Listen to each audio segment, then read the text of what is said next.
Assalamualaikum warahmatullahi wabarakatuh. Hai anak-anak kelas 3, apa kabarmu hari ini?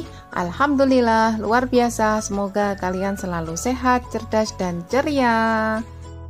Hari ini kita akan belajar muatan SPDP tema 1 subtema 4 tentang karya seni mozaik. Marilah sebelumnya kita awali dengan berdoa menurut agama dan kepercayaan kita masing-masing agar belajar hari ini dapat berjalan dengan lancar. Berdoa cukup. Bagi kalian yang baru bergabung di channel ini, silahkan untuk tekan tombol like, subscribe, dan komen, dan jangan lupa ditekan loncengnya agar kalian dapat notifikasi jika ada video baru. Mari kita bahas bersama karya seni mozaik. Karya seni mozaik atau mosaik adalah gambar atau lukisan yang terbuat dari kepingan-kepingan yang ditempel pada media datar dengan menggunakan lem. Potongan-potongan kecil tersebut direkatkan menggunakan lem khusus sehingga terbentuk pola yang diinginkan. Kita lanjutkan dengan bahan yang dipakai untuk membuat karya mosaik. Kepingan-kepingan tersebut dapat berupa bahan buatan maupun bahan alami.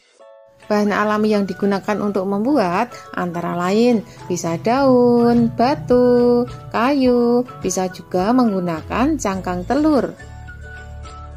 Sedangkan bahan buatan yang dipakai untuk membuat karya mosaik adalah: 1. Bisa berupa kepingan keramik, 2. Kain perca, 3. Bisa menggunakan kertas, dan yang keempat bisa juga menggunakan kaca.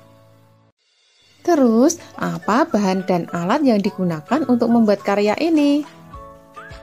Baiklah, bahan dan alat yang digunakan untuk membuat karya mosaik adalah: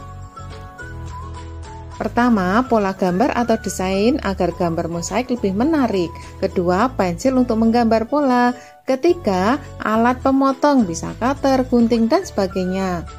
4. adalah bahan perekat, misalnya lem. Dan yang kelima adalah alas untuk membuat mosaik, misalnya bisa kardus, karton, dan lain-lain.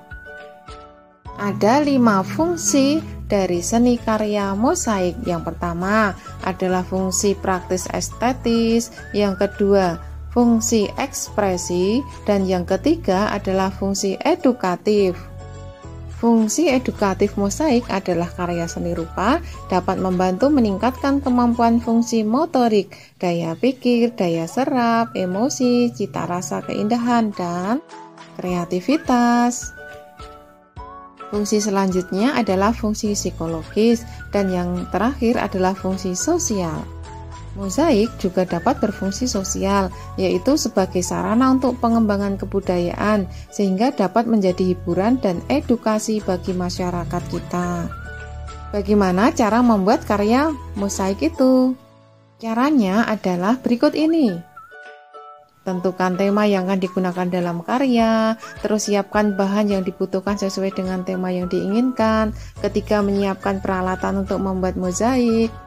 Ditentukan temanya. Setelah itu, mengetahui tema dan pola yang diinginkan, menempel potongan-potongan benda yang telah disiapkan sebelumnya. Gunakan lem khusus untuk merekatkannya ya. Apa perbedaan kolase dengan mosaik itu? Mungkin kalian melihat hasil mosaik dari kolase terlihat hampir mirip dan tidak punya perbedaan, namun sebenarnya setelah diamati keduanya memiliki perbedaan loh. Kita dapat menyimpulkan bahwa perbedaan kolase dan mozaik terletak pada material dan bahan yang ditempel. Dalam mozaik terdiri dari satu jenis bahan, sedangkan dalam karya kolase bahannya dari berbagai jenis. Ada karya bertema gambar hewan, ada juga beruang, ada juga mozaik yang bertema buah. Semua karyanya bagus-bagus ya. Kalian di rumah bisa mencobanya dan berkreasi lebih baik lagi. Demikianlah materi hari ini. Semoga kalian sudah memahaminya. Mari kita akhiri belajar dengan berdoa menurut agama dan kepercayaan kita masing-masing agar kita dapat ilmu yang bermanfaat. Untuk selalu diingat dan kita lakukan bersama-sama di masa pandemi ini adalah disiplin 5M, yaitu yang pertama, mencuci tangan dengan sabun usai belajar atau beraktivitas. Yang kedua, menjaga jarak. Ketiga, memakai masker. Keempat, menjauhi dulu kerumunan. Dan yang kelima adalah membatasi atau mengurangi mobilitas. Selamat belajar dan tetap semangat. Wassalamualaikum warahmatullahi wabarakatuh. Thank you for watching.